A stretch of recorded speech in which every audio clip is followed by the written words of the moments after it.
In this video you will see some wood, some water, some disgusting hairs, bark, and of course some life hacks.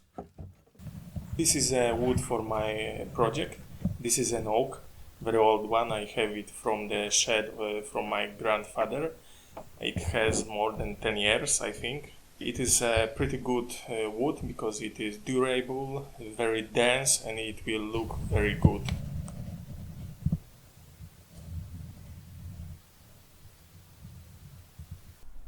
So I'm going to build the table which will look like this.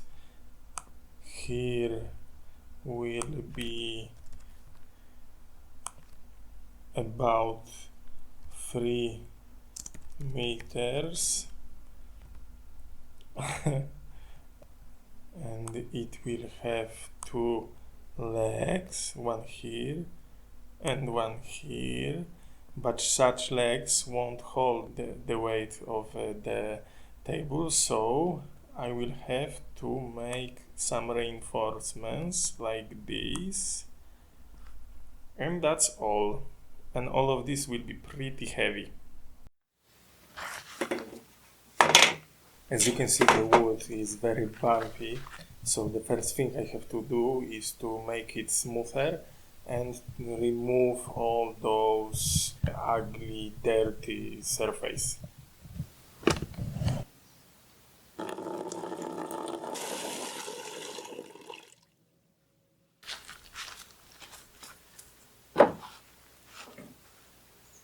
In this project I decided to use a handplaner because I bought one some times ago and I've never used it because I have many power tools which are, in my opinion, better, but okay, so I decided to use a handplaner. First thing I have to do is sharpen my planer because it was pretty dull. So I'm doing it right now. I'm using a wet Japanese stone for this, and you can see the effects are pretty awesome because I can shave with the blade now. My planer was too small to plane. I believe that it is pronouncing like this because I don't want to make plane with my planer. Anyway, the planer is too short and I have to make it longer, only because it will be much easier to me to work with the longer planer. The solution for that, as you can see, is pretty easy. I'm just screwing the longer piece of wood to my planer, and that's all, and that will do the job.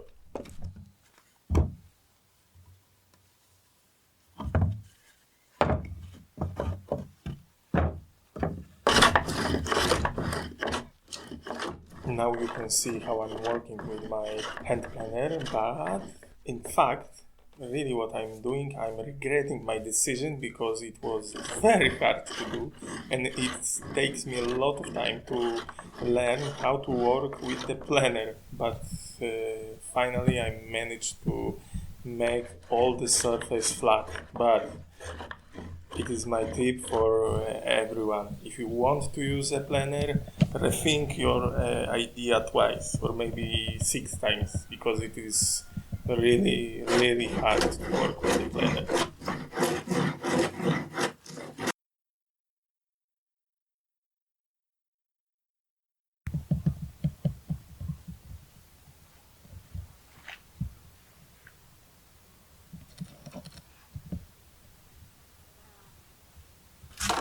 Trzymam kamień. Co? To ja tu trzymam.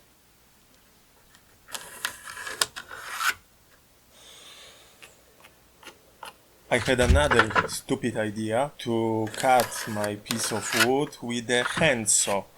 So, as you can see, I'm marking the line to cut, and now I'm wasting almost half an hour of my life trying to cut this big piece of wood by hand.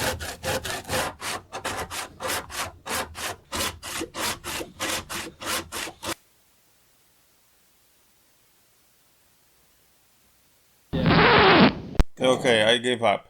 It took me some time, but finally I decided to use my power tools instead of hand tools.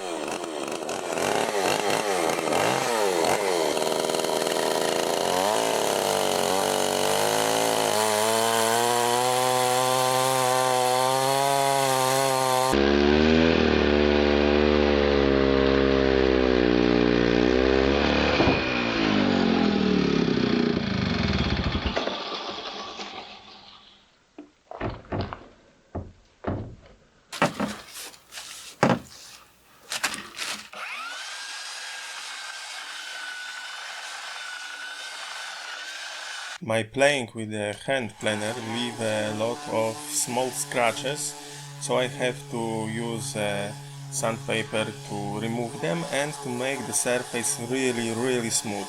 I was using the sandpapers from 120 up to 400 grit.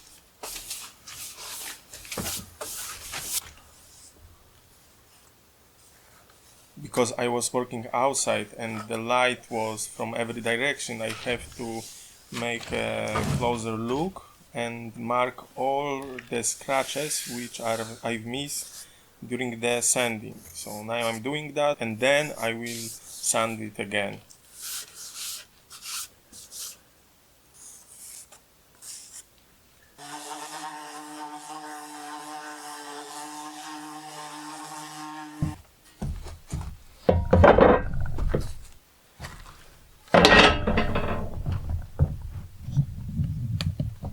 Now I'm attaching the legs to my table like it was drawn on my project, and those legs are pretty heavy, but they are connected only with 3 screws to my table. So later I will have to make a reinforcement to make the connection stronger.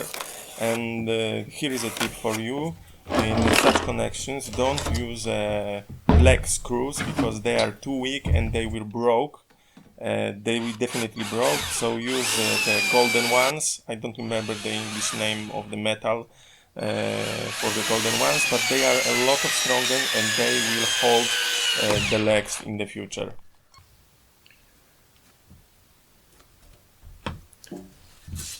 The reinforcement I'm making from the flat pieces of the metal, and it is pretty thin. It has, I don't know, 4 or 5 millimeters. It is because I don't want it to be very visible in the future.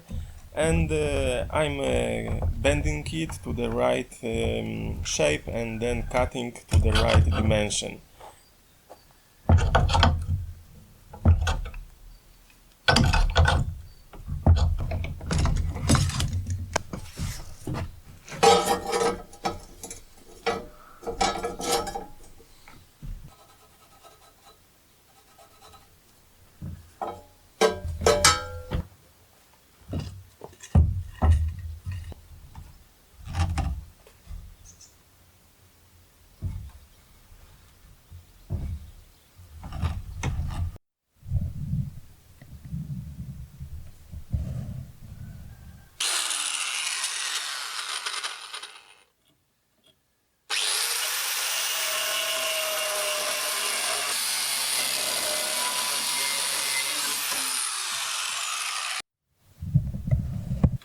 The final thing which I have to do to my reinforcement is to drill the holes for the screws which will hold the reinforcement to the table.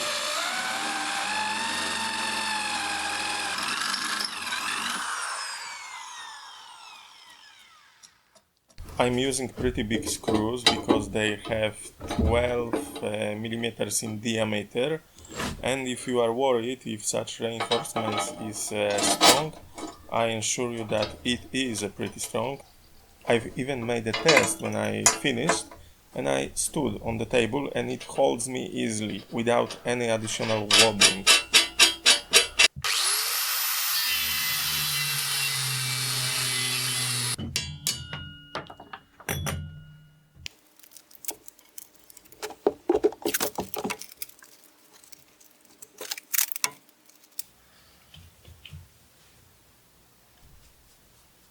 Okay, the legs are painted, they are pretty good looking now.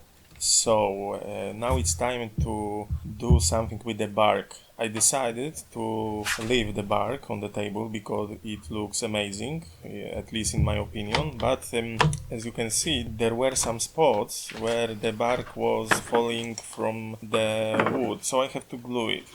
Now I'm removing the dust from my table before the lacquering. And here is a tip: I'm using a soft ending of the vacuum cleaner to not destroy the softness of my table. I'm using poiurethane lacquer because it is pretty strong and very durable, very good for such outdoor project. And I'm using a paint roller, not paintbrush for the tabletop, but I will use a brush for the bark.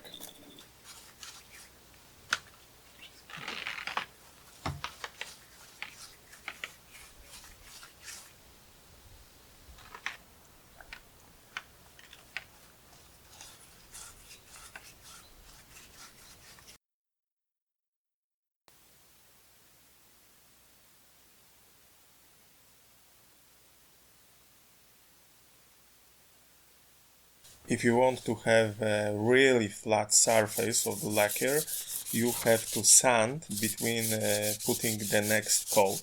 I'm using the sandpaper with the grit of 40 hundredths, and after the dusting I'm lacquering another coat. I've put 4 layers of the lacquer. That's all. Now my project is complete, and I have to admit that I'm pretty proud from the effects of my work. The table looks amazing, at least for me, and it looks really amazing on these pictures which I'm showing now, but believe me, in the real life it looks a lot of better. It is because the pictures doesn't show the details of the table, and there doesn't show the reflection of light, which is pretty good looking effect. So that will be all. Thank you for watching. Thank you for hearing my voice. And of course, subscribe my channel, hit the ring, etc., etc. Bye till the next project.